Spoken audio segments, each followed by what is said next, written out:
dhalinyaradu waxay u baahan tahay dad camaliyiin oo mashquula inay noqdaan. haddaad enerjigaaga isticmaasho dumarka iyo waxba waad ilaabaysa.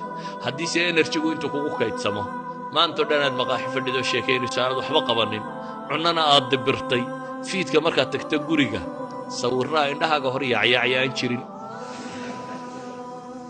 riyadaa kugu badan. laakiin waxaasoo dhamma waxay ka yimaadeen camalla'ida. qofkan sida neefka xoolaa waxna cunaya beerkana u jiibsanaya. waxaad u baahan tahay kow inaad shaqo samaysato, wax akhriso, wax taalaco, wax baro, xoogso, wax qabo, xataa cayaar tag.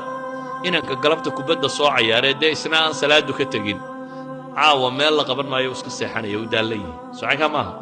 inanka basketball soo turtuuray caawa isna meel la qaban maayo, enerjigaagii baad wax kale ku isticmaashay. ninka intuu meel fadhiistay 3 saacadood buug akhrinayay waa daallan yahay, wuu seexanaya. haddaad si enerjigaaga isticmaali weydo kugu kaydsamo, fiidkaad sheeka bilaabiyo heblaayo la hadal iyo xaggan ka boodiyo meesha ka bood. idan kow dhalinyaro haddaad rabtaan firaaqa ka baxa. firaaqu waa dadku dilaa. qof cimrigiisii wuxuu ku qabta garan waaye waa ceeb. cimrigu waa nicma alla ku siiyey. haddaad nicmada garanba weydo waxaad ku samayso aad tidhaa maxaynu ku dillaa wakhtiga, waa ceeb. firaaqaasi waa musiiraadka daakhiligaa buu ka mid yihi.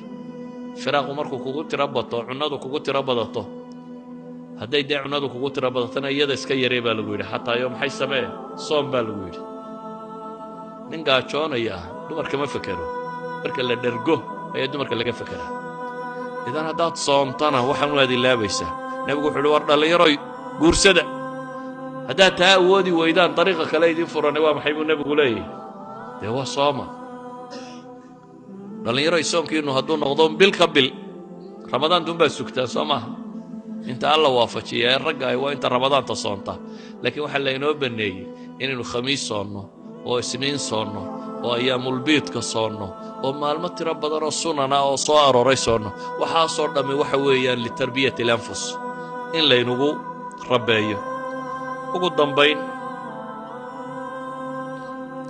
hadday dhallinyaradu dhowrsanaato waxay noqonaysaa bulsho qurux badan baa dhalanaysa oo rag iyo dumarba dhowrsoon, oo zine iyo xanuunnada faafiya qurunkoo dhammi ka baxay, oo cibaado iyo wax soo saar iyo mashquul wax kale ku ah.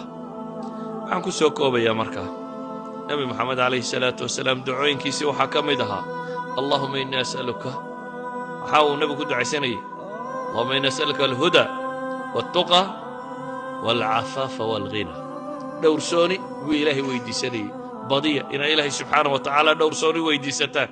nebigii alla dhowray ayaa haddana ilaahay dhowrsooni weydiisanaya. idan dhowrsoonidu waa mujaahada baynu leenahay, waa wax dadaal u baahan oo baryo aad ku kabto, ilaahay baryadiisa iyo cibaadadiisa aad ku kabto buu u baahan yahay. bulshadii dhowrsoonidu ku badataana khayrkaa ku bata. ilaahay waxaan ka baryayaa subxaanah wa tacaala inuu annaganana dhowro, idinkana uu idin dhowro, dadka muslimiinta oo dhanna diintooda uu dib ugu celiyay si ay u dhowrsamaan. sala allahuma calaa nabiyi muxamedin wacala aalihi wasaxbihi wasalam, walxamdu lilaahi rabbi alcaalamiin.